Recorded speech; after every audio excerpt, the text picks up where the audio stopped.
Uma das lições mais valiosas que eu aprendi na vida eu posso resumir em uma frase. Se você quer ter sucesso, você tem que ser casca grossa. Isso eu não li em nenhum livro, eu não vi em nenhum curso, eu não ouvi de nenhum mentor. Eu não tive essa sorte, tá? Eu tive que aprender isso na marra, depois de falhar várias vezes, ter que recomeçar e construir do zero. Essa frase me faz lembrar de uma cena do filme Rocky, que fala assim: ninguém vai bater tão forte como a vida. Não se trata de bater forte, se trata de quanto você aguenta apanhar e seguir em frente, o quanto você é capaz de aguentar e continuar tentando. É assim que se consegue vencer. Nesse documentário eu quero te apresentar um pouco da minha história, de uma forma que eu nunca revelei antes e te mostrar quais são os passos que eu dei para ser casca grossa. É o que funcionou para mim, talvez possa funcionar para você também. Fala galera, Trunks, Peter aqui para apresentar para vocês, acho que um lado que vocês não conhecem, ok? Eu vou mostrar para vocês em detalhe minha trajetória. Então eu tô trazendo isso para vocês em forma de documentário. Eu quero que vocês entendam pelo que eu passei, para mostrar que eu tenho certeza que muitos de vocês estão passando pelas mesmas coisas que eu passei ou vão passar pelas coisas que eu passei. E com certeza vocês têm totais condições de atingir tudo que eu consegui. Vocês vão entender por quê. Essa é a história da minha vida.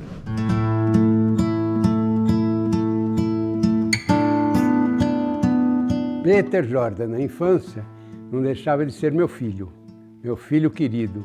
Tranquilo, calmo, tranquilo, inteligente, respeitador, bem comportado. Normal, no esporte não era muito legal, no esporte, coitado, sofria muito por não ser tão esportista, sempre voltado para ele nos computadores. Olha, quando eu era moleque, eu já gostava muito de ler história em quadrinho, tá? E eu posso dizer que o Peter que vocês conhecem, que muitos de vocês conhecem, começou dali, com as revistas em quadrinhos. Né? Eu comecei com a minha coleção de revistas em quadrinho com 10 anos, eu adorei, aquilo foi paixão. Ele sempre foi diferenciado. Tudo que os outros irmãos faziam, eu era mais velha dos outros dois, um era skate, o outro era surf e o Peter não. Era revistinha, o Peter era... A diversão do Peter, além de ser as revistinhas, era o computador e a piscina. Era o que ele gostava. Isso era a vida dele. Pra minha família, eu era nerd. Naquela época, eu era nerd, mas não por história em quadrinho, por computador, porque foi com 10, 11 anos por aí que eu ganhei meu primeiro computador. Foi um TK-85 pequenininho, desse tamaninho, tá? Pra vocês terem noção, a memória desse computador é 16 KB. Uma imagem, um print screen desse computador, de um joguinho desse computador, é mais pesado que a memória do computador inteiro, coisa surreal, né? Então, o tempo foi passando, eu fui viciando nesse computador, nas histórias em quadrinhos. Minha família saía pra tudo quanto é lugar, meus irmãos, né, saíam pra tudo quanto é lugar. Eu gostava muito de ficar em casa. Pra mim, aquilo, nossa, como eu adorava, aquilo era mágico. Eu poder ler minhas histórias em quadrinhos sossegado enquanto eles estavam lá, meus irmãos pegando onda, lutando jiu-jitsu, jogando futebol, jogando vôlei. Eu tava lá em casa lendo revista em quadrinho. Basicamente, de noite eu li revista em quadrinho e de dia eu adorava trabalhar com o computador. E é interessante porque não existia internet, né? Então eu usava o computador de forma ativa. Então eu tive que aprender a usar o computador, a fazer alguma coisa com o computador, a produzir no computador. Então acho que isso me ajudou bastante também. Mas eu confesso que às vezes eu vi meus irmãos saindo de casa, né, para fazer as coisas com os amigos deles, e eu me senti um pouco isolado. Era uma coisa que machucava um pouquinho, eu não vou negar. Eu gostava de ficar em casa, mas tinha vezes que eu queria sair. Mas às vezes meus irmãos não me chamavam, porque sabiam que eu era o mais isolado, o irmão isolado e tal. Às vezes eles chamavam, às vezes não, então eu tinha que ficar em casa. Então assim, eu meio que usava o computador e as revistas em quadrinhos para também meio que suprir esse isolamento que eu acabava passando, porque, na verdade, não era nem culpa dos meus irmãos. Eu não tinha, assim, não tinha talento para esporte. Acho que eu não nasci com talento para esporte. Nossos irmãos eram muito ligados aos esportes. O Peter já não. O Peter era ligado à computação, não tinha internet naquela época, e gostava muito de revistinha em quadrinho. Ele tinha um armário lotado de todas as coleções de revistas em quadrinhos. Mais pra frente eu fui lutar jiu-jitsu e tal, mas demorou alguns anos para isso acontecer. Então, assim, eu tinha que ficar isolado, era o que tinha pra fazer. E eu acho, sinceramente, que eu não era diferente dos meus irmãos só pelo fato de eu gostar de coisas que eles não gostavam, né? Porque eu não era atleta, eles eram atletas, são atletas até hoje. Mas eu já tinha algo que eu sentia que era diferente, tá? Na verdade, eu não sentia, eu só fui descobrir depois de adulto, analisando o Peter garoto. Inclusive pelas falas do meu próprio pai, e é verdade. Por quê? Porque eu almejava coisas que eram completamente diferentes para um garoto, né, de hoje em dia. O quê? Tipo, pra você ter noção, eu tenho uma empresa hoje chamada Petaxon. Pra quem não sabe, é mistura de Peter com Zaxxon, né? Aquele jogo do Atari. E eu me lembro direitinho, nessa idade, ele falava assim: eu vou ter a minha empresa e vai se chamar Petaxon. Aquilo, a gente achava, gente, que isso? Petaxon, de onde ele tirou isso? Vai ser de informática, num tempo que a internet não existia. Mas, e hoje eu vejo que ele montou a Petaxon. Então eu acho que quando a gente quer realmente sonhar grande e persistir, lutar, batalhar pelo sonho, a gente consegue. Ele pensava de maneira diferente, maneira de calcular, maneira de ver quanto que era, quanto que não era. Isso era importante para ele. Pai, não gasta tanto, pai, pode gastar. Pai, você tem que comprar um carro mais novo, pai, você tem que fazer isso. Isso ele pensava na cabeça dele e queria que eu pensasse igual a ele, entendeu? Mas eu não pensava igual a ele, e ele queria as coisas, queria... Ele foi sempre muito ambicioso, não ambicioso, ele foi sempre ver de outra maneira a vida, sabe? Por isso que hoje talvez ele seja o que ele é. E eu morava numa casa legal. A minha casa era uma casa, sei lá, tinha 4 quartos, tinha piscina. Como eu falei, eu vim de uma família rica, ok? Eu vim de uma família rica. Meu pai, quando eu nasci, meu pai era rico, mas isso não ficou assim por muito tempo. Acho que muita gente não compreendeu essa história ainda, né? Meu pai, ele acabou que ele perdeu os negócios dele quando eu era bem novo, ok? Lá para os 4, 5 anos. E aí sim ele saiu dessa empresa que ele tinha junto com os irmãos dele, com os tios dele lá, que ele era um dos sócios, empresa de produtos alimentícios, né? E a parte dele ele conseguiu montar uma corretora de seguro, que assumiu inclusive as novas empresas dos meus tios. E ele ficou com essa corretora de seguro. Era uma corretora pequena, ok? Era com essa corretora que ele financiava a casa, financiava a nossa família. Sendo que lá para os 16 anos, a gente não estava mais numa situação legal. Meu pai já tinha perdido umas contas, ok? Umas contas grandes. E eu lembro que eu comecei a entender a preocupação do meu pai. Eu lembro meu pai falando com a minha mãe: caramba, Lili, a gente vai perder essa conta, como é que vai ser? Porque criança não se preocupa com esse tipo de coisa, concorda? Mas eu percebi que algo grande e negativo estava chegando para nossa família, que era essa queda financeira da gente. Bom, resumindo, né? A gente ficou naquela casa, que era uma casa legal, tal. Assim, a gente passou por muitas dificuldades, porque nessa época meu pai saiu, não deu muito apoio para minha mãe, por questões pessoais. Para vocês terem noção, minha mãe teve que pedir comida para alguns amigos que levavam comida lá em saco de papel, ainda deixava na garagem. São recordações, assim, como é que eu vou dizer? São recordações ruins, né? Porque eu lembro da minha mãe, fico com pena, minha mãe que faleceu ano passado, passou por, enfim, até o final da vida da minha mãe sofreu bastante. Porque meu pai se separou, acho que minha mãe sempre acreditou que meu pai ia voltar para ela e nunca voltou. E, enfim, aí dali a gente começou a ver as coisas desandarem, né? Porque eu vou falar para vocês que o fato de você ter uma condição legal, ok? E ir perdendo essa condição não é tão ruim para mim, quanto perder um pai, quanto você perder a estrutura da sua família. Eu fiquei vazio, sabe? Sem meu pai naquela casa eu fiquei vazio. É muito estranho falar isso, né? Eu acho que eu fui o que mais ligou entre os meus irmãos. Os outros irmãos, eles já tinham as vidas dele, porque, como eu falei, eu era isolado, então eu ficava naquela casa, eu respirava aquela casa. Os meus grandes amigos eram meu pai e minha mãe. O meu pai era muito amigo meu, né? A gente conversava muito e tal. O amigo que eu não tinha da minha idade, eu tinha no meu pai. E aí, de repente, imagina, uma pessoa que não saía de casa pra fazer nada, de repente, meu pai vira: Lilian, tô indo embora, pra minha mãe. Minha mãe fica completamente sem chão. Eu que já sabia que isso ia acontecer, já estava meio que sabendo que isso ia acontecer com 30 dias de antecedência. Achei que não ia chorar, mas porra, fiquei na cama, botei o travesseiro na minha cara, chorei pra caraca, fico até emocionado quando lembro disso. De verdade, parece até que eu tô fazendo pra filme, né? Mas é verdade. Enfim, aí minha mãe teve que aprender a viver sozinha, só que ela não sabia viver sozinha, ela não teve apoio financeiro, se teve muito pouco, porque isso não chegava pra gente. Ela teve que vender aquela casa e muitos de vocês vão pensar: poxa, mas então ela teve um dinheiro, né, para se sustentar com aquela casa. Bom, aquela casa, eu lembro direitinho que ela foi avaliada na época em $1 milhão, que é muita grana, ok? Só que ninguém comprava, né? Aquela coisa, a casa não vale quanto é avaliada, vale quanto vende. E ela vendeu aquela casa por 210 mil dólares. Esse número não saiu da minha cabeça. 210 mil dólares. Muitos de vocês vão falar, pô, Peter, essa grana dá pra vocês se manterem pra sempre. E eu concordo, né? Daria, se minha mãe não fosse uma completa despreparada com dinheiro na mão. Porque ela ficou com dinheiro e simplesmente torrou o dinheiro de maneiras que eu poderia descrever pra vocês bem prático aqui, tá? Ela gastou com perfume, com sapato, deu dinheiro para as amigas, deu dinheiro para pessoas da família. No final das contas, comprou uma casa em Maricá, que, enfim, né? Comprou a casa em Maricá com o dinheiro que sobrava e depois, no final das contas, não sobrou mais nada. Nada, zero, tá? Mas antes de chegar em Maricá, né, a gente passou por algumas situações complicadas, né? Antes de chegar em Maricá, a gente teve que ir morar na casa da minha avó. Minha avó que morava num apartamento lá na Joaquim Nabuco, em Ipanema. E isso foi uma coisa interessante, por quê?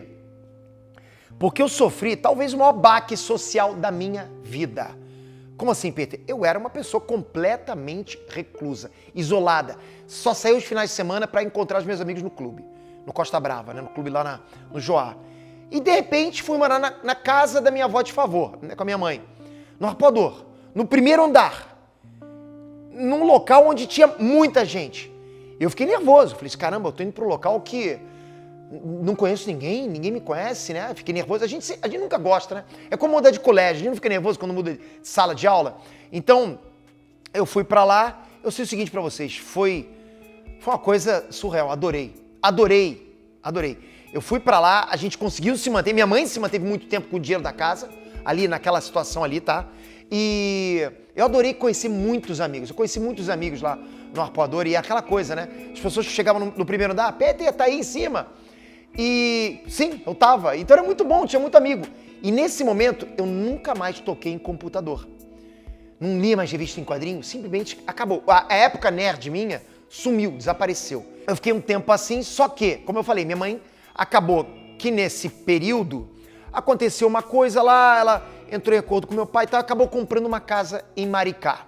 Ela falou, a gente vai se mudar para Maricá. Para mim aquilo foi um baque, eu não conhecia essa cidade. E aí eu falei, pô, vai parar minha vida aqui. Só que ao contrário, aqui eu tive uma vida social maravilhosa, aqui eu conheci essa senhora que tá aqui, ó. Eu lembro exatamente daquela vez, daquela ocasião que eu olhei a Andressa. Foi em Maricá, foi através dos amigos, né, lá de Maricá, que foi apresentando, o Christian, o irmão dele, me apresentou ele, e foi no Ano Novo, Carnaval, acho que foi Ano Novo, foi véspera de Ano Novo que eu conheci ele, no Carnaval eu já conheci ele sim. E foi assim, a gente tava num bar. Caramba, a Andressa tava com um arquinho aqui na cabeça, magrinha pra caramba, né, com um shortinho. Eu falei, uau, que gata. E ela que tinha me visto primeiro, né? Ela já falava que me via já há um tempo. Quando a gente se encontrou, ela falou, já te conhecia, né? Mas ela sempre falava que eu era um cara que falava alto. Então, nossa, ele é bonito, ele é bonitinho, mas fala alto, né? Ah, deixa ele lá. Galera, é o seguinte, ó. Esse bar aqui, que eu não vou entrar ali pra não incomodar ninguém, que não tinha essa cerca, não tinha nada, mas foi aqui que eu conheci a Andressa. Nesse ponto aqui, nesse poste. Eu tava ali dentro, a Andressa aqui na rua. Essa rua era de barro, ok? Ali foi... Bom, digamos que começo de tudo, né? Eu, quando conheci o Peter, ele era um pretendente para minha filha. E como todo pai, a gente fica sempre com o pé na frente e outro atrás, até adquirir confiança. E isso não demorou muito tempo, não. Logo eu adquiri confiança nele, ele conseguiu se estabelecer bem na nossa família e, graças a Deus, permanece até hoje. O Peter era jovem, né? Na época ele devia ter uns 20 anos, mais ou menos. É um menino tranquilo, sabe? E é isso, tranquilo. Já desde essa época que eu conheci ele, já era esforçado no estudo, apesar de estudar sozinho, né? Ele nunca frequentou. Ele começou a faculdade e parou. Mas mesmo assim ele não parou de estudar. Sempre com os livros, sempre lendo. Pra mim foi legal pra caramba, eu comecei a namorar ela ali em Maricá, foi bom demais, foi uma fase maravilhosa. Só que, uma vez eu tava na casa do baterista da minha banda, recebo um telefonema da minha mãe, olha isso, recebo um telefonema da minha mãe, meu filho, você não vai poder mais voltar pra minha casa. Eu falei, por quê? Porque meu namorado, eu esqueci de falar que minha mãe estava namorando, né? Então ela ligou pra mim e falou, meu namorado não quer mais que você volte pra casa porque ele não gosta de você. Eu falei, mãe, e eu vou fazer o quê? Ah, meu filho, você dá um jeito aí. Fica onde você tá, dá um jeito aí, mas você não pode voltar. E desligou. E aí? O que eu vou fazer? Tava na casa dele, era de noite. Do amigo meu. Na Barra da Tijuca, tipo, bem longe de Maricá. Aí eu liguei pro meu irmão, pro Pitoco, né, professor de jiu-jitsu e tal. E ele tinha uma academia, uma casa que era uma academia. Falei, Pitoco, eu não tenho onde ficar. Posso ficar com você? Ele falou, vem pra cá, mas não tem quarto pra você aqui. E realmente não tinha quarto. Na verdade, tinha um quarto, mas não tinha ao mesmo tempo. Como assim, Peter? Não tinha chão o quarto. O quarto tava em concreto, sabe, com as pedrinhas no chão ainda. Não tinha piso, não tinha nada no chão. Então, eu tive que ir pra lá, colocava um pano, meio que um pano fino no chão e deitava ali mesmo. Deitei ali radical. Poderia ter dormido nos tatames. Muitos de vocês vão falar, por que você não dormiu nos tatames? Porque eu não queria ser acordado com a galera chegando na academia. Eu tinha meio que vergonha, né? Então eu dormia ali naquele chão, acordava e comida. O seu irmão dava comida pra você. Ele não comprava nem pra ele. Ele não comprava. Ele só comia na rua. E ele não se importava se eu comia ou não. E nem é dever dele fazer isso, né? E aí fiquei assim. Durante a semana eu não tinha comida. Não tinha comida. Eu fui emagrecendo pra caramba, perdendo peso. Os meus amigos que sabiam que eu estava nessa situação me levavam comida ali na porta daquela casa. E assim, o PT passou por algumas dificuldades e eu lembro disso porque eu chegava da rua com as minhas quentinhas, com frutas e eu sempre chamava o Peter para poder ele comer comigo. E eu lembro que chegou um sábado, eu cheguei da rua com frango assado da padaria, assim, fiz morrangão, uma macarronada de forno e tal, e eu chamei o Peter para comer comigo, falei, Peter, desce aí, vem comer comigo. E o Peter ficava felizão, porque nesses dias aí ele passava algumas dificuldades e essas eram as dificuldades do Peter. Eu torcia para que chegasse final de semana, para eu poder ir para casa da Andresa, que era lá em Vila da Penha. Pegava um ônibus, galera, pegava um ônibus tão lotado, mas tão lotado, que eu vou falar para vocês, vão falar que é mentira, mas é verdade, porque quem conhece o ônibus sabe, 356. Tá? Esse ônibus que eu pegava, eu tinha que ir lá pra Praça Mauá, né, no final da Rio Branco, e passava esse ônibus lá, esse 356. Ele era tão lotado que se você tirasse o pé do chão, você não botava o pé de volta. Você perdia a tua vaga do pé, pra você ter noção. Mas é o que meu pai falava, quem anda por amor não cansa. Então, eu ia feliz da vida, que eu ia encontrar a minha namorada, né? E não só isso, que eu ia também comer um sanduíche de presunto na casa dela, com um suquinho de maracujá. Adorava também, porque eu realmente chegava com fome. Vocês podem achar que não, mas eu realmente chegava com fome na casa dela. Eu não soube da dificuldade dele, né? Porque essa parte que ele ficou sem comida, essas coisas assim, eu só fiquei sabendo mesmo depois que a gente estava casado, né? Assim, morando junto, na verdade. Então, pra mim foi triste, porque ele não me falava, porque é orgulhoso, né? Bom, aí o tempo passou, a minha mãe conseguiu arrumar um emprego e minha mãe ganhou uma casa consignada e mais um salário pouco, mas suficiente para sustentar eu e Christian. E a Andresa foi morar comigo naquela época, né? Ela era nova, ela era bem novinha e foi morar comigo naquela época. E não durou muito tempo. Minha mãe era nervosa, não aguentou, ela queria que eu trabalhasse, que eu ajudasse na casa. E aí surgiu a oportunidade ali de eu trabalhar. Um amigo meu, que é o baterista da minha banda, me chamou para trabalhar na empresa dele, que era uma empresa de importação e tal. Importava uma marca de óculos de sol e eu fui lá para fazer o sistema dele. Só como eu falei, nesse meio tempo que eu comecei a trabalhar ali, não estava funcionando para mim ficar dentro da minha casa com a Andresa. Minha mãe colocou a gente para fora, não deu mais para ficar, tava impossível. Naquela noite que a gente foi embora, da casinha da minha mãe, eu não tinha onde dormir, não tinha. A gente foi pra sauna do clube. Peter, então pelo menos você não passou frio. Passei. Não tinha teto, a sauna era aberto. Foi, acho que a noite mais fria que eu passei na minha vida. Bom, se bem que eu já dormi na praia uma vez, mas ali eu dormi porque eu quis. Ali, essa da sauna não teve jeito, né? Cara, eu acho o seguinte, eu acho que o Pedro começou a evoluir, encarar a realidade, depois que ele saiu do Floresta, lá no Itaiangá, onde ele morava comigo, com a Andresa, e que minha mãe mandou ele embora de casa. Ele não tinha pra onde ir. Nesse dia, ele dormiu na sauna do clube, Floresta Country Club, né, que tinha uma sauna. Ele dormiu lá. Então a gente dormiu, eu e a Andresa, abraçadinho, em cima de uma mesa uma mesa de mármore, eu lembro direitinho. E dali, 5 horas da manhã, a gente foi pra minha empresa, onde eu trabalhava. E ficamos na porta, porque não tava aguentando mais dormir por causa do frio. Ali na empresa, o pessoal chegou, eu expliquei minha situação. O meu chefe, né, que era o baterista da minha banda, me ajudou a alugar uma casinha pequenininha nova lá na Taquara, no Rio de Janeiro. E aí foi o passo para eu sair de casa, né? Fiquei 3 dias na casa dele, dormindo lá na sala dele, para sair para essa casa, que era um conjunto habitacional, que ficava na Taquara. Foi a época que eu comecei a morar sozinho. Dali foi uma guinada completamente pra minha vida. Mudou completamente as coisas pra mim. Porque eu ficava muito inseguro, né, cara? Como é que eu vou fazer pra manter uma casa? Mas eu sei que quem casa quer casa. Eu comecei a perceber isso. Mesmo no talo, no meu salário, eu percebi que é muito melhor, né? Você morar, você ter a sua liberdade, né? Acho que foi a primeira lição que eu tive na minha vida, você ter a sua própria liberdade. Aquela esquina dali, eu entrava por aqui. A Andressa estava sentada ali, ó, naquele meio fio quando eu cheguei. Caraca, me dá até um arrepio, juro pra vocês. Tô meio que arrepiado, só de olhar pra isso aqui. Realmente a gente percebe o que aconteceu. Tipo, a gente para e pensa, a mudança da vida da gente é muito estranha. A gente acha que não vai ter mudança. Mas toda vida é possível ter mudança, toda.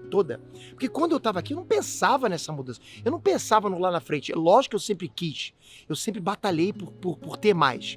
Né? Eu sempre fui ambicioso, não ganancioso. Sempre fui ambicioso. Mas nunca nos meus melhores sonhos imaginaria que eu chegaria onde eu tô. Tipo, tá boa, ainda mais olhando o ponto de partida, jamais merecendo, porque isso aqui fez parte da minha história. É um condomínio maravilhoso até hoje. Bom, ali eu fiquei um tempo trabalhando nessa empresa. Que a gente trabalhava se divertindo pra caralho, era surreal, assim, era muito engraçado, cara. Se eu contar, eu não vou conseguir, de fato, reproduzir como era na época, mas era, assim, pô, muito divertido, porque, enfim, a marca estava começando e tinha uns momentos que não era, né, muito demandado de trabalho, então a galera dava uma relaxada.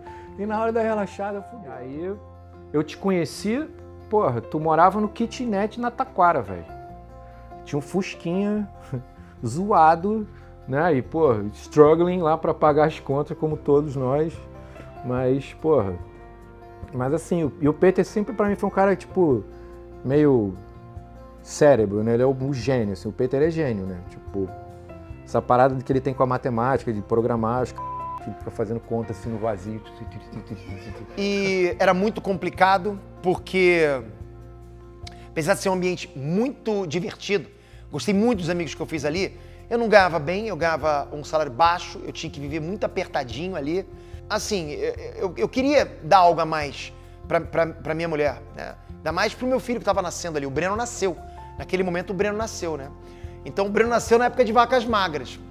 E dali eu lembro que eu fui para uma outra casa, numa vilazinha que tinha ali na Taquara, pertinho da minha primeira casa na Taquara. Fui para uma outra casa, mas era uma casa maior. Só que era uma vilazinha mais humilde, digamos assim. Aqui que eu assisti Matrix e Notting Hill, tem muita coisa. Meu PlayStation 1 ficava ali. Vamos tirar uma foto para registrar. E o quarto do Breno lá atrás. E, cara, tem tanta coisa que eu posso falar aqui, cara, mas, tipo, muita coisa mesmo. Meu primeiro corredor do lado da casa, que era só meu. Então, tipo, pra mim, eu queria aproveitar cada espaço da casa. Olha, tá vendo isso aqui? Achava demais isso, cara. Falei, caraca, olha só, agora eu tenho um local pra poder fazer um churrasco. Eu tinha um local pra reunir a galera em mesas.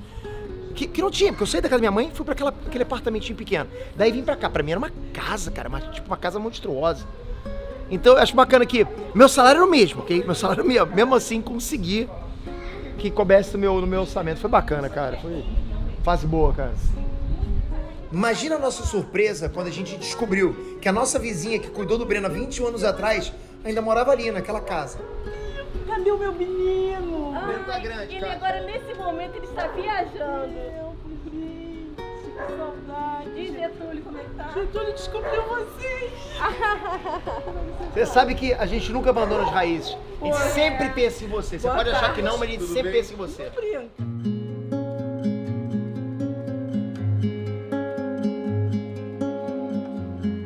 E eu gostei muito, foi uma fase boa demais na minha vida. E eu tava prestes a ser demitido dessa empresa que eu tava, então eu tava ficando muito nervoso, né? Cheguei até a ser demitido, eu não trabalhava todos os dias da semana, fiquei trabalhando ali só 2 dias da semana e trabalhava mais 3 dias da semana pra um amigo meu. Sabe que amigo? Aquele que me ensinou a programação. Né? Lá quando eu era pequenininho, garoto, esse amigo meu me chamou pra trabalhar com ele. Só que chegou um ponto que ele virou pra mim, no dia que ele tinha que me pagar, ele falou, Peter, olha, eu sei que eu tenho que te pagar hoje, mas olha só, eu não recebi nada, não dá pra eu te pagar. Aí eu, peraí, e como é que eu faço? Eu não tinha como levar dinheiro pra casa. Eu fiquei muito assustado, eu tava muito nervoso com isso. Aí eu percebi, eu tenho que me mexer, eu não posso mais ficar nessa, porque eu tava muito deixando as coisas acontecerem pra mim. Eu falei, não posso, eu não posso deixar as coisas acontecerem, eu tenho que agir, eu tenho que ser proativo. Eu fui e coloquei meu currículo na internet. E aí eu fui chamado, né? Fui chamado para trabalhar na Vesper, numa empresa de telefonia. Fiquei 3 meses ali, o mesmo currículo que eu deixei na internet, eu esqueci lá na internet, e 3 meses depois fui chamado para trabalhar em Petrópolis, lá em cima na região serrana, na General Electric. E era um salário maior, então aquilo, lógico, aquilo vai assediando a gente, aqueles valores, né? A gente vai mudando o padrão de vida. E é lógico que eu teria que aceitar, eu não poderia negar. Só que antes de eu bater o martelo e aceitar, porque só precisava eu aceitar, a Andresa subiu com a mãe dela e alugou um apartamento do lado, muro colado com o meu trabalho. Né, eu vou ter que trabalhar em Petrópolis. Eu fui, então eu não vou fazer você pegar 2 horas de ônibus. Eu fui, né, procurei um apartamento lá, do lado, a gente conseguiu. Então tudo que onde eu podia ajudar, eu tô ali, né, para ajudar. Porra, isso foi surreal, né? Porque eu começava na segunda-feira, subi num domingo, numa mudança, levei tudo aquela vilazinha que eu falei pra vocês que eu tava morando, levei tudo pra lá, né, no Bingen, em Petrópolis, nesse apartamentinho bacana, bem diferente da minha casinha que eu morava. E na segunda-feira só tive que andar alguns metros, já estava no meu novo trabalho. Esse é o prédio que eu me mudei para Petrópolis, ó. Foi aqui que começou o Cifras. Isso é interessante porque eu comecei a programar ali, no primeiro andar, no lado de trás. E assim, é uma sensação bem nostálgica acompanhar isso agora, né? E ali eu fiquei durante 1 ano, adorei o ambiente, conheci muita gente, inclusive gente que eu conheço até hoje, gente que trabalha comigo até hoje, que trabalhava lá na GE e trabalha comigo até hoje. Lá na GE, inclusive, eu comecei a fazer alguns sites também. No meu tempo livre que eu chegava em casa, eu construí alguns sites, né? Então, eu fiz lá o meu primeiro site de emulação, de joguinhos, de videogames antigos, né? Atari, Mega Drive, e coloquei na internet. E esse site, tá? De 99 para 2000, foi o site que eu ganhei meu primeiro cheque de $50. Ele monetizou, eu recebi o cheque na minha casa. Eu tive que ligar para o meu pai correndo. Pai, ganhei um cheque. Meu pai, não é possível. Isso aí então dá dinheiro? Quer dizer, aquilo que eu estava fazendo era possível ganhar dinheiro com aquilo. Aquilo foi um estalo. Ou seja, dá para ganhar dinheiro com isso. Eu posso ir além. Eu não preciso ter só um site. Eu posso fazer mais sites. Só que ali aconteceu o seguinte. A GE era uma oficina de turbina de avião. Exatamente isso. E aconteceu 11 de setembro de 2001. Com isso, a indústria de aviação sofreu um baque muito grande e meu emprego estava a perigo. E ali, a Andresa estava grávida do Lucas. Ali eu posso falar para vocês o seguinte, eu acho que foi o único momento depressivo na minha vida. E eu sabia que eu ia ser demitido, né? Só faltava eu ir embora ali. Eu simplesmente cheguei na minha casa, deitei no colo da Andresa, ela estava no sofá, ela ficou passando a mão na minha cabeça, falou, a gente dá a volta por cima. Gente, quando vocês têm uma pessoa que te apoia, olha, é outra coisa. Porque a pessoa que está do seu lado, se ela te apoiar, você só sobe. Agora, se ela não te apoiar, se ela for negativa, você só desce. Eu tive a sorte de ter a mulher que eu tenho, com certeza, absoluta. Pra mim, eu sou uma pessoa muito calma, então eu tinha muita fé nele, né? E eu fiquei nervosa, não vou falar que não fiquei, né? Mas eu acho que eu tinha tanta fé nele que eu sabia que ele ia esperar isso tudo, que ele ia conseguir, né? E eu tranquilizei ele, me tranquilizei e acreditei. E dei a maior força pra ele, né? Eu sabia que eu ia perder emprego, então eu estava muito nervoso. Bom, resumindo, eu saí da GE, realmente eu fui mandado embora da GE, só que eu não estava contratado pela GE, né? Eu era uma empresa que estava ali, numa sublocação, e acabou que eu fui transferido para Xerox, lá para baixo, né? Para Xerox. E olha que interessante, lá na Xerox surgiu a ideia de fazer um site chamado cifras.com.br, que muitos de vocês conhecem. Foi com o telefonema do baterista da minha banda, que era o meu ex-chefe. A gente continuou tocando, né? Em alguns momentos, assim, volta e meia ele me chamava para tocar em algum bar. Peter, vamos tocar, vamos tirar a música Beautiful Day do U2? Falei, pô, vamos, mas essa música é muito alta pra mim. peraí, mas eu sou programador, eu posso fazer um site que modula o tom, que mostra os desenhos dos acordes. E aí surgiu o Cifras. Só que o Cifras surgiu lá na Xerox.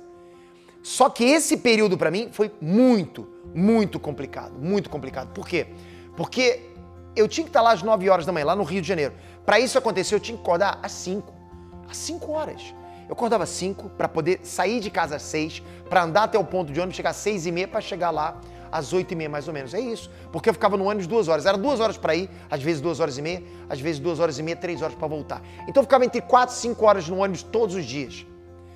E a programação do Cifras, muito dela foi feita aqui, ó, só na minha cabeça. Minha mente não parava de funcionar. Eu tinha que ter uma saída para aquilo. Eu não aguentava mais ficar longe da minha família. Isso machucava.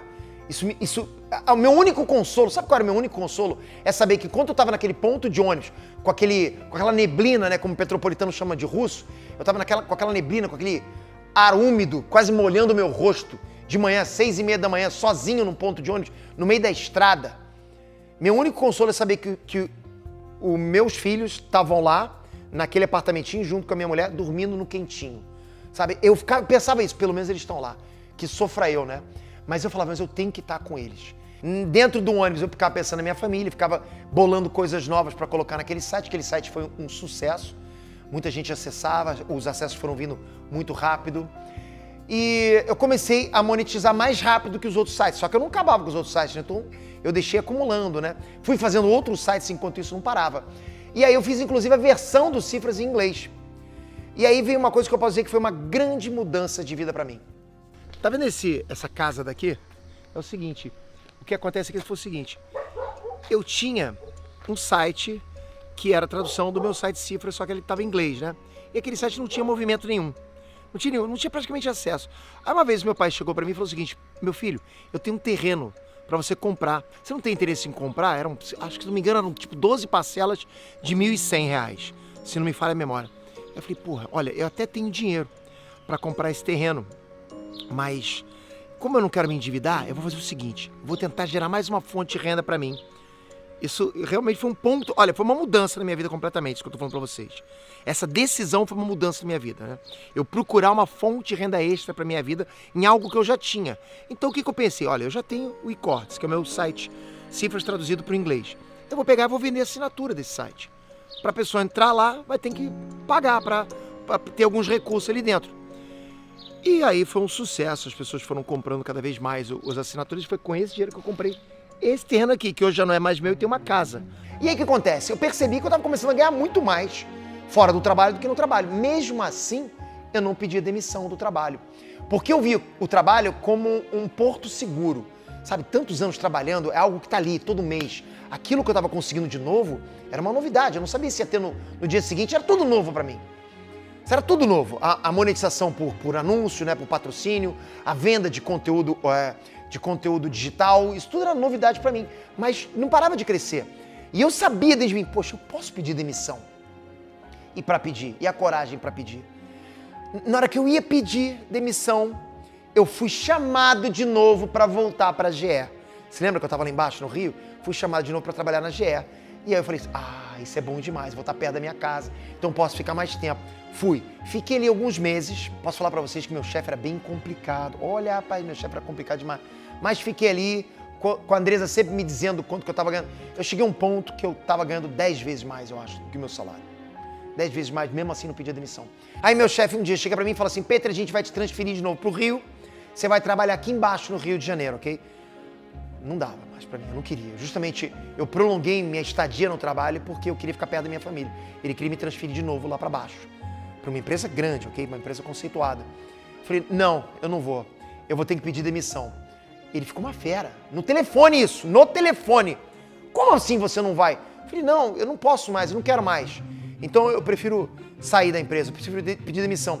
Aí ele virou para mim e falou o seguinte, então também não pago tuas férias. Exatamente isso, assim, surreal, né? Não te pago tuas férias. Como assim? Tipo, ele tem o direito disso? Eu não manjava muito, ele pode fazer isso. Eu era pessoa jurídica, eu era PJ, né? Já tinha aberto a Petaxo, né? Eu era PJ pela Petaxo. Eu simplesmente fiquei sem ação, falei assim, então vai a merda. Desliguei. Ligaram da RH informando para ele o seguinte, Peter, você vai ser transferido para um projeto aqui no centro do Rio. Aí ele prontamente, não vou. Responderam. Então vamos cancelar as suas férias. Aí ele, ok, então vai a merda. Aí todo mundo se entreolhou e falou assim, cara, que isso? Tá maluco? Eu moro aqui do lado, eu vou ter que despencar pro Rio todo dia. Tá vendo esse edifício aqui? Foi ali que eu decidi que eu ia embora, que eu não ia mais continuar a trabalhar. Foi ali que eu mandei meu chefe ir a merda. Foi a última vez. A última vez que eu tive aqui foi naquele prédio no andar de baixo, tá? Foi o que eu fiz. Na mesma hora, todo mundo que tava comigo naquela sala, uma sala pequena, todo mundo tava batendo, o computador fez assim, ó. Tipo, cara, você mandou o teu chefe pra esse lugar? E eu fiquei nervoso. Falei, tipo, não tem mais volta, né? Mandei meu chefe pra M. Não tem mais volta. Eu sabia que eu ia ser demitido. Eu tava já colocando minhas coisinhas ali dentro, né? Da minha caixinha. Nessa hora, liga o meu chefe de novo pra mim. Ô, Peter, pô, vamos acalmar. A gente tá com os ânimos à flor da pele e tal. Ele tentou me convencer de ir. Eu falei, olha, desculpa, né? Peço até desculpa do jeito que eu falei com você, mas realmente não dá por enquanto. A gente se fala depois. Bom, resumindo. Dali eu pedi demissão. Eu fui embora pra essa jornada, pra onde eu tô aqui agora, né? Dali eu não parei mais, nunca parei mais de trabalhar. Dali que começou todos os projetos que eu tenho até hoje. Dali que começou o CIF, dali que foi para as redes sociais. Foi impressionante a subida que eu tive. Dedicação pura, foco, planejamento. Eu não queria parar mais de trabalhar, eu adorava trabalhar para aquilo. Cara, acho que o que eu mais aprendi com meu pai é que não adianta você só querer uma coisa, entendeu? Tipo, acho que você tem que lutar para ter isso. Tipo assim, meu pai, ele... eu sempre, desde criança, eu vi que meu pai sempre foi muito determinado, ele trabalhava 24 horas e... Acho que o que eu aprendi com ele mais foi, tem que ter determinação. Acho que é isso. Ele gosta de trabalhar. Tipo, ele precisa trabalhar, ele tem que trabalhar.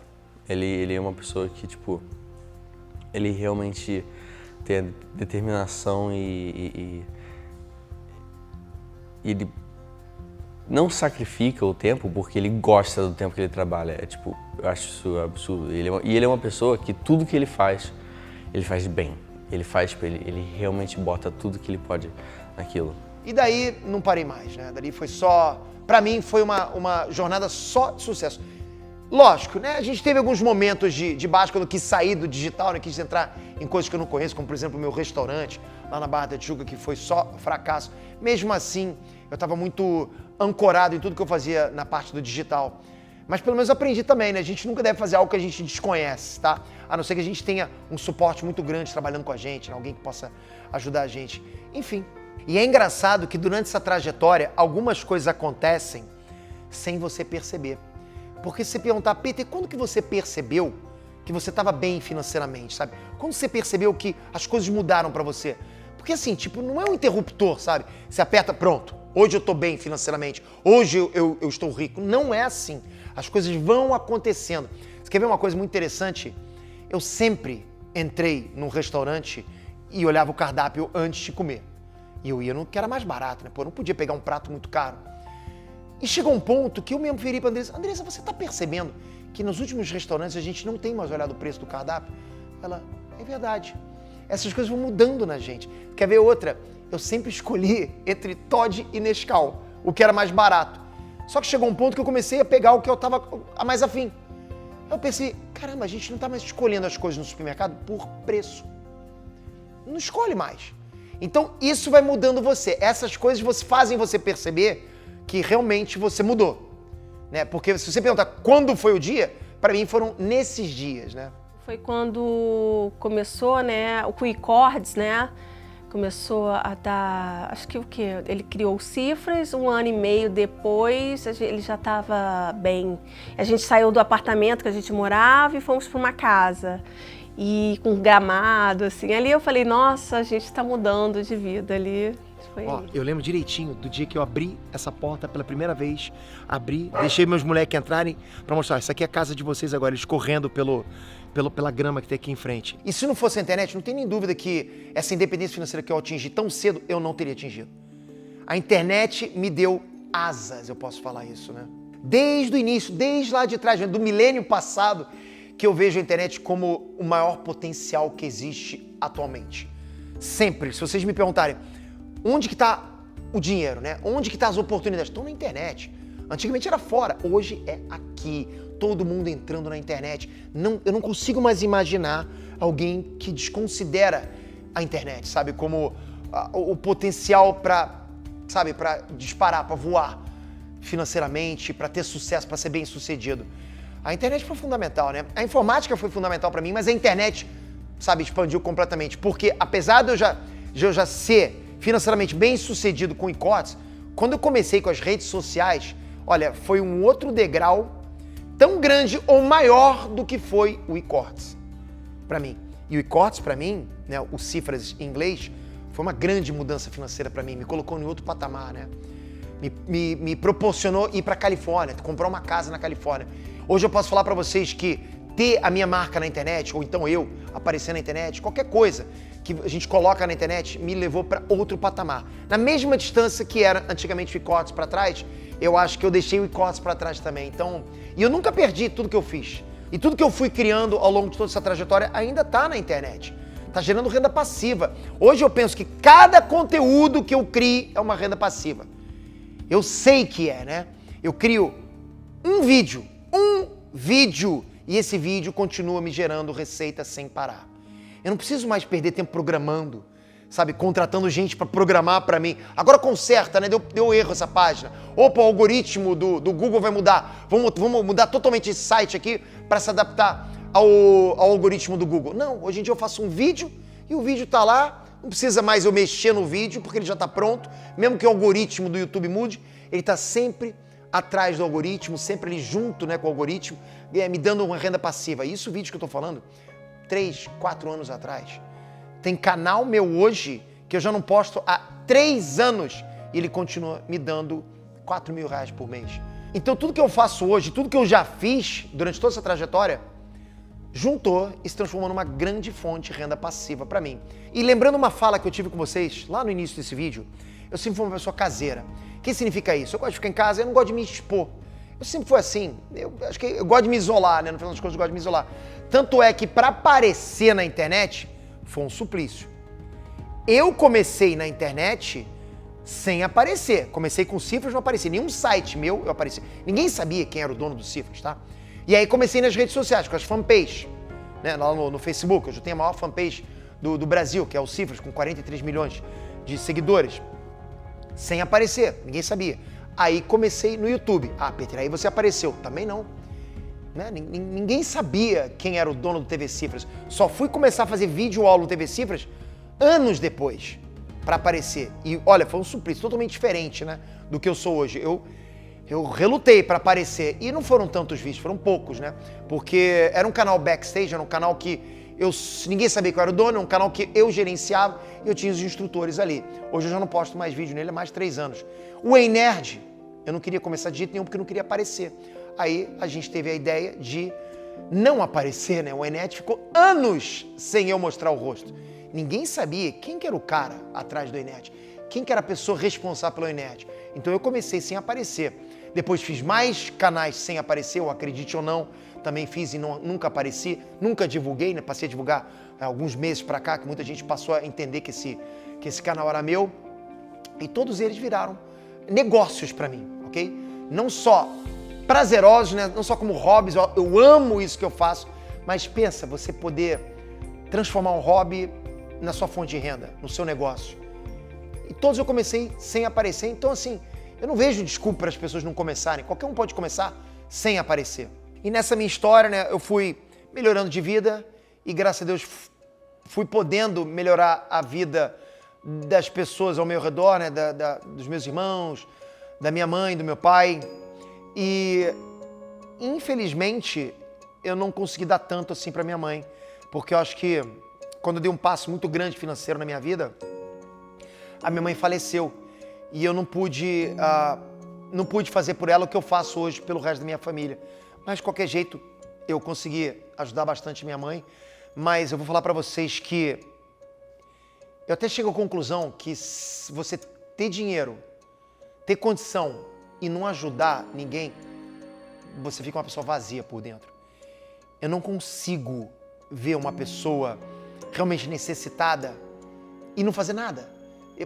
sabe quando você se sente meio vilão com isso? Eu me sinto assim.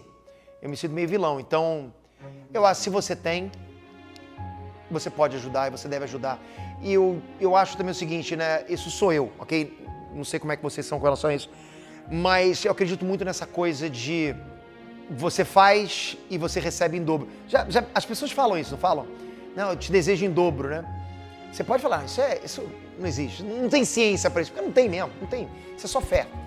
Mas eu posso falar para vocês que acontece comigo, sabia? Eu não ajudo por causa disso, não. Mas eu ajudo, é muito prazeroso para mim ajudar, eu fico feliz de ajudar. E as coisas só melhoram para mim? Então será que não existe? Acho que existe sim, acho que a gente acaba recebendo em dobro, né? Talvez você não se visualize tendo sucesso. Talvez você duvide se isso é para você. Mas eu posso te afirmar que sim, você também pode ter sucesso. Vou contar uma história para vocês rapidinho que vai ilustrar exatamente o que eu quero dizer para vocês. Eu trabalhava na Xerox e tinha um funcionário lá que é um grande amigo meu e o pai dele era um dos meus chefes na época. E por acaso ele me chamou para casa do pai dele, que era lá em Maricá. Olha que coincidência, era em Maricá também. Lá na praia de Maricá, uma casa alucinante, tinha uma piscina, né? Tinha uma quadra de tênis e tal. Aí tava lá eu e mais alguns caras lá dentro do meu trabalho e esse meu chefe chegou pra gente, eu não me lembro o contexto da história e tal, né? Mas chegou pra gente e falou o seguinte, um dia vocês também vão ser chefes, né? Vocês vão ter os seus funcionários e vocês vão ter uma casa igual a essa também, blá blá blá, continuou. Só que não quis mais ouvir o resto, né? Ficou na minha cabeça exatamente aquilo que ele falou. O meu chefe dizendo pra mim que eu vou ter os meus funcionários e vou ter uma casa igual àquela. A primeira coisa que eu pensei, como é que ele sabe disso? Por que ele tá me falando isso? Como que ele sabe que eu vou conseguir isso? Pra mim era uma coisa muito distante. Como que eu não tinha nenhuma perspectiva ainda em mãos, eu tinha os meus sitezinhos pequenos lá, não tinha nem começado a pensar nas cifras ainda, como é que eu ia conseguir ter uma casa daquela, ter meus próprios funcionários? Mas aquilo ficou na minha cabeça. E sempre eu penso naquilo. E sempre eu chego para qualquer pessoa e falo, você também vai conseguir. Um dia você vai ter seus próprios funcionários, um dia você também vai ter uma casa igual a essa, ou uma casa igual a que você quer. Ou seja, qualquer sonho é atingível. Basta você querer. Ou seja, eu duvidei de mim mesmo, mas teve alguém que disse que eu conseguiria. Agora eu quero ser essa pessoa para você. Eu quero dizer que eu acredito em você. Eu acredito que você pode ter sucesso. Eu acredito que você pode ter um projeto de sucesso na internet. Eu acredito que você pode conquistar a sua liberdade financeira. E eu realmente acredito isso de todo o meu coração. Então, assim, se você quer ter a minha ajuda para criar o seu projeto de sucesso na internet e ganhar dinheiro, preste atenção. Dos dias 13 a 16 de setembro, já na próxima semana, vai começar o desafio Dinheiro com 3 vídeos. Eu vou te ensinar a sequência perfeita de 3 vídeos para você começar o seu canal de sucesso no YouTube sem precisar aparecer. Você vai aprender como transformar uma sequência de 3 vídeos em dinheiro no seu bolso para sempre. Não precisa aparecer, não precisa nem de inscritos, ok? Eu vou te mostrar o meu método validado, onde você vai publicar um vídeo, não vai acontecer nada. Você vai publicar o segundo vídeo, também não vai acontecer nada. Mas quando você publicar o terceiro vídeo, você vai perceber que esses 3 vídeos vão se conectar e eles vão funcionar como um vendedor para você, colocando dinheiro no seu bolso para sempre. Você vai aprender finalmente o caminho certo para você ter sucesso no YouTube. Não vou esconder nada. Vai ser um evento completamente diferente de todos os eventos que eu fiz. Vai ser meu último evento do ano e eu vou mostrar várias estratégias novas, validadas. Vocês vão perceber que vai abrir muito o horizonte de vocês. E a minha intenção é realmente mostrar para vocês, provar para vocês que é totalmente possível começar no YouTube sem precisar começar errado. Ter sucesso no YouTube de forma rápida. Você não precisa esperar anos para ter sucesso no YouTube. Você vai perceber que é totalmente possível começar um canal de sucesso no YouTube de forma rápida. Não precisa esperar anos para isso acontecer. Esse é um modelo antigo. Com os métodos que existem hoje, você vai fazer isso acontecer. Você vai transformar o YouTube num negócio seguro, colocando dinheiro no teu bolso todos os meses. Eu espero muito você nesse desafio. A sua parte no desafio, publicar os 3 vídeos, da forma que eu vou pedir para você publicar, ok? A minha parte no desafio é garantir que isso vai te gerar uma renda para sempre. Quanto? Eu não sei, mas vai te gerar renda. Toca aqui embaixo no link da descrição para você ativar o lembrete e a gente se vê lá. Vai ser bom demais. Valeu!